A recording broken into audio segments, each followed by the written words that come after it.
அஸ்ஸலாமு அலைக்கும் வரஹ்மத்துல்லாஹி வபரகாத்துஹு. இப்போ நம்ம என்ன பண்ணி வச்சுருக்கோன்னா, எறா கழுவி வச்சுருக்கோம், வெங்காயம் வெட்டி வச்சுருக்கோம், தக்காளி கட் பண்ணி வச்சுருக்கோம், அப்புறமா இஞ்சி பூண்டு அரைச்சி வச்சுருக்கோம், முருங்கைக்காய் கழுவி வச்சுருக்கோம், முருங்கைக்காவை கட் பண்ணி வச்சுருக்கோம். அதில் வெங்காயம், பச்சை மிளகா, வெங்காயம், கருவேப்பிலை, மல்லி, புதினா போட்டிருக்கோம். இப்போ சட்டி அடுப்பில் வச்சுருக்கோம். தாளிசம் பண்ணிடுவோமா? அடுப்பை பற்ற வச்சாச்சு, சட்டி வச்சாச்சு. சட்டி காய்ஞ்சதுக்கப்புறம் எண்ணெய் ஊற்றுவோம். சட்டி இப்போ காஞ்சிருச்சு. இப்போ நம்ம இதுக்கு மூணு கரண்டி எண்ணெய் ஊற்றிக்கிறோம். பிஸ்மில்லாஹிர் ரஹ்மானிர் ரஹீம்.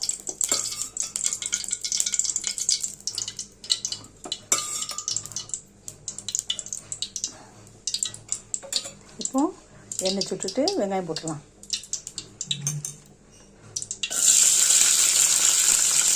இப்போ வெங்காயம் கொஞ்சம் வதக்கிட்டு இப்போ நம்ம இஞ்சி பூண்டு கொஞ்சம் போட்டுக்கிறோம். இப்போ தாளிசம் பண்ணிக்கலாம்.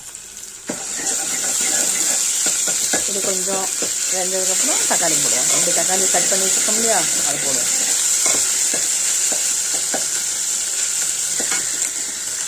இப்போ தக்காளி போட்டுடலாம். இப்போ தக்காளி நல்ல கொஞ்சம் வெந்ததுக்கப்புறம் முருங்கைக்காய் போடலாம். இப்போது தக்காளி முருங்கைக்காய் எல்லாத்துக்கும் சேர்த்து நம்ம உப்பு போடுவோம். அவங்கவுங்க தேவைக்கு உப்பு போட்டுக்கோங்க. இப்போ நம்ம முருங்கைக்காய் போட்டுடலாம்.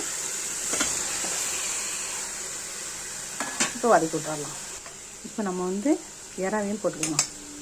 எல்லாம் ஒன்றா சேர்ந்து வதங்கட்டும். எண்ணெயிலே தான் வதங்குது, சரியா?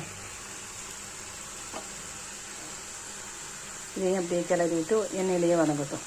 இது நம்ம வீட்டு குழம்பு மசாலா தூள், அதை ஒரு கரண்டி போட்டுக்கலாம். ஏன்னா நாங்கள் 3 பேர் தான் சாப்பிடணும், அதனால் ஒரு கரண்டி போதும். இந்த கரண்டிக்கு ஃபுல்லாக போதும்.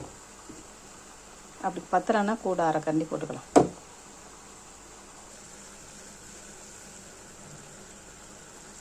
இப்போ நம்ம தீயை குறைச்சி வச்சு அப்படியே மூடி வச்சுருவோம். கொஞ்சம் நேரம் 5 நிமிஷம் அப்படியே வதங்கட்டும். இப்போ நம்ம திறந்து பார்ப்போமா?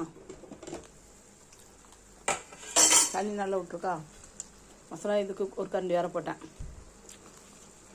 இப்போ நம்ம நல்லா கிளறி எடுக்கிறோம்.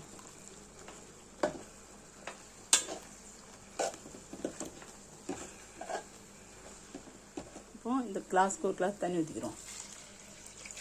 இது மூடி போட்டு நல்லா வேகட்டும். சரிதா? உங்கள் தேவைக்கு தண்ணி ஊற்றி வேக வச்சுக்கோங்க. இப்போ நம்ம இன்னொரு கிளாஸ் தண்ணி ஊற்றினேன். இந்த கிளாஸுக்கு இன்னொரு கிளாஸ் தண்ணி ஊற்றினேன். இப்போ நான் எனக்கு குடிக்க காப்பி ஊற்றி வச்சுருக்கேன். இந்த கிளாஸுக்கு 2 கிளாஸ் தண்ணி ஊற்றிருக்கேன் எறா முருங்கை காக்கிறதுக்கு. இப்போ நம்ம எறா நல்லா கொதித்து வெந்துட்டு இதில் தேங்காய் கூட ஊற்றலாம். நான் இப்போ எங்கள் வீட்டு மசாலாவுக்கு தேங்காய் ஊற்றி, ஏன்னா எங்கள் வீட்டு மசாலா உரப்பு இருக்காது. நல்லா கொதிச்சுட்டா இப்போ அப்படியே சிம்மில் ஒரு 5 நிமிஷம் போட்டு நாங்கள் இறக்கிடுவோம். நீங்கள் உங்கள் தேவைக்கு தண்ணி ஊற்றி இது பண்ணுங்கள். உப்பு காணனா உப்பு போட்டுக்கோங்க. எனக்கு உப்பெல்லாம் கரெக்டாக இருக்குது. எனக்கு அந்த கிளாஸ் தண்ணி ஊற்றும்போது நான் வீடியோ எடுக்க முடியல, ஏன்னா என் ஃபோன் ஆஃப் ஆகி போகுது. இந்த வீடியோ பிடிச்சிருந்தா லைக் பண்ணுங்கள், கமெண்ட் பண்ணுங்கள், ஷேர் பண்ணுங்கள், சப்ஸ்கிரைப் பண்ணுங்கள். நம்ம அப்படியே போட்டது தான், எதுவுமே கூட குறைச்சா போடலை. மசாலா தூள் மட்டும்தான். இந்த கரண்டிக்கு கூட ஒரு கரண்டி கொஞ்சம் எக்ஸ்ட்ராவாக போட்டேன். தண்ணியும் ஒரு கிளாஸ் ஊற்றிருக்கேன். மொத்தம் 2 கிளாஸ் அதுக்கு.